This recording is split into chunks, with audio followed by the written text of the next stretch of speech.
Assalamualaikum warahmatullahi wabarakatuh. Bismillah walhamdulillah, wassalatu wassalamu ala rasulillah wa ala alihi wa sahbihi wa mawalah, amma ba'd. Ma'asyiral muslimin wal muslimah rahimakumullah, dimanapun saudara-saudaraku berada, di tengah isu yang merebak saat ini, setelah kritikan mahasiswa kepada Presiden Joko Widodo terkait dengan gelar yang disematkan kepada seorang pemimpin negara, the King of Lip Service, maka baru-baru ini kita mendengar kebijakan pemerintah juga menurunkan peraturan pembatasan kegiatan masyarakat atau disingkat menjadi PPKM dengan berbagai macam argumen, kritikan yang dikomentari oleh seluruh lapisan elemen masyarakat, terutama masyarakat mayoritas mukmin, di mana kebijakan ini sangat melukai, sangat mencederai, mengecewakan, dan bahkan sangat-sangat merendahkan derajat di bawah kami sebagai seorang mukmin. Adapun kebijakan ini dilakukan pemerintah sejak tanggal 3 Juli sampai tanggal 20 Juli tahun 2021 Miladiah. Ma'asyiral muslimin jamaah rahimakumullah, kita semua tahu bahwa tanggal 20 Juli adalah merupakan pelaksanaan Hari Besar Islam untuk memperingati hari nahar atau hari raya kurban, Idul Adha, yang bertepatan dengan tanggal 10 Zulhijjah 1442 Hijriah atau tanggal 20 Juli tahun 2021 Miladiah. Setiap kali ada pelaksanaan Hari Besar Islam, selalu saja kopat Covid ini menjadi alasan.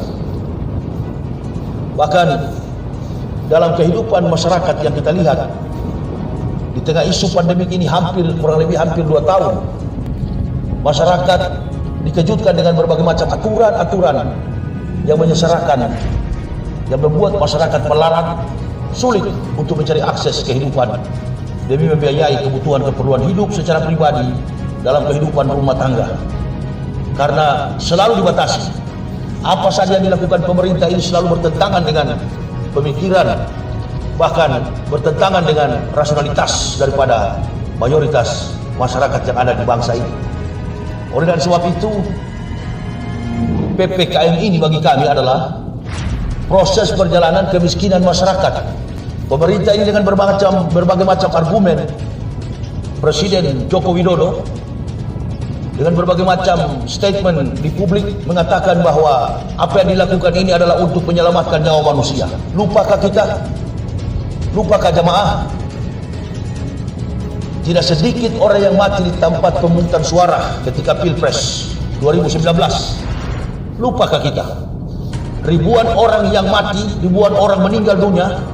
Adakah Joko Widodo sebagai presiden mengucapkan bela sungkawa? Kemudian 6 laskar tewas, sampai hari ini kasusnya masih bergulir. Adakah Presiden Joko Widodo selaku kepala negara mengucapkan bela sungkawa? Semuanya ini penuh dengan omong kosong dan kebohongan. Tidak ada lain para pengamat dan bahkan para ahli kesehatan yang mempunyai kompetensi di bidang kesehatan. Mereka telah mengemukakan pendapat bahwa virus Covid ini adalah virus buatan manusia. Sebagai orang beriman tentu kita menyadari bahwa ini semua adalah ujian dari Allah Subhanahu wa taala. Tetapi dalam kompetensi kemampuan manusia yang diberi nikmat kepintaran oleh Allah Subhanahu wa taala, dengan mengkaji para epidemiolog, mereka mengatakan bahwa virus ini adalah buatan manusia untuk menghancurkan manusia lain.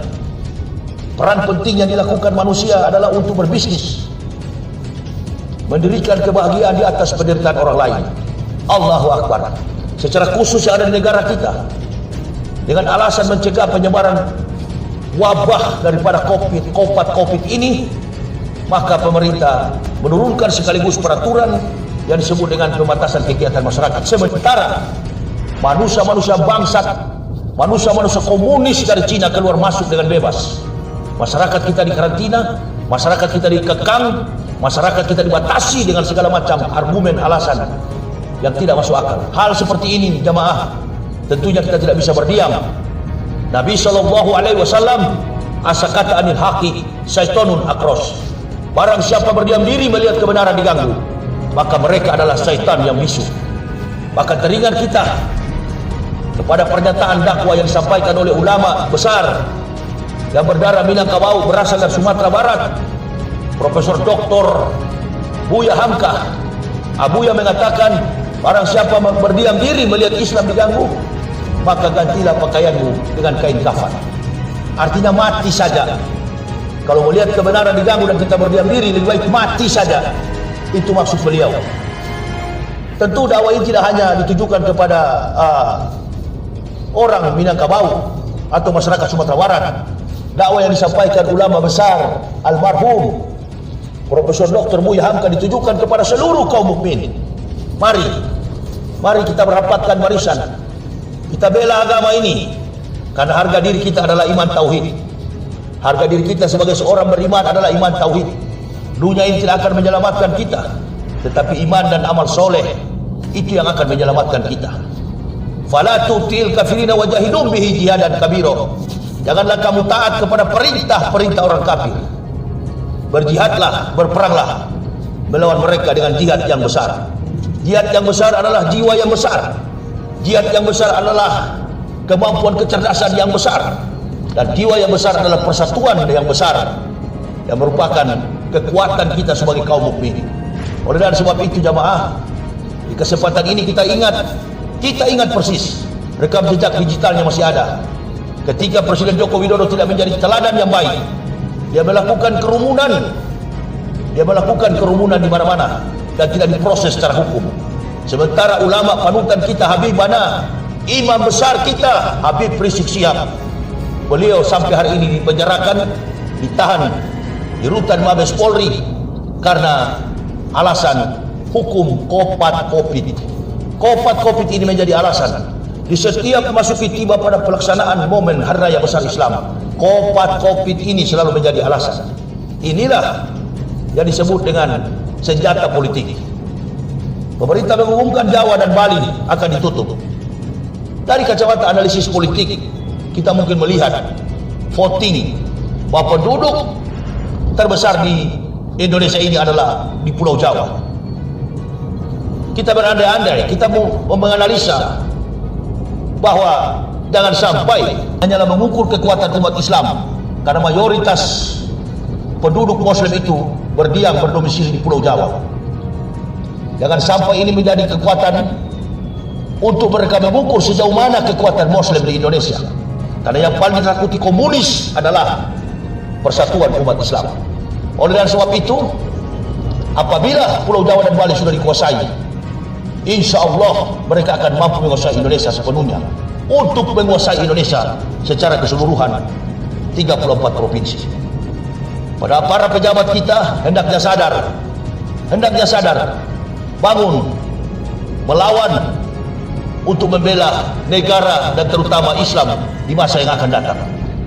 Ini jamaah, mari kita menolong agama Allah, maka Allah akan menolong, akan meneguhkan kedudukan kita. Ya ayyuhalladzina amanu in tansurullah yansurkum wa yusabbit aqdamakum. Kita selalu teringat, bahkan di dalam aturan yang diturunkan pemerintah, kami melihat setiap keluarga akan dijamin 300.000. Tentu biaya ini tidak cukup membiayai. Kalau 300.000 tentu tidak cukup, tidak akan mencukupi. Inilah yang kami maksudkan. PPKM adalah proses perjalanan kemiskinan, kemelaratan masyarakat. Jadi jamaah, mari kita bersatu demi harga diri kita, kendati nyawa taruhannya. Kita berjihad untuk membela negara kesatuan Republik Indonesia dari para pengkhianat munafik yang mengaku Pancasila padahal berjiwa komunis, yang mengaku NKRI padahal berjiwa komunis. Mari, keberkahan negara ini bergantung kepada kita sebagai kaum mayoritas. Oleh dan sebab itu, kita perjuangkan agama ini kendati nyawa sebagai taruhannya. Allahu Akbar. Wassalamualaikum warahmatullahi wabarakatuh.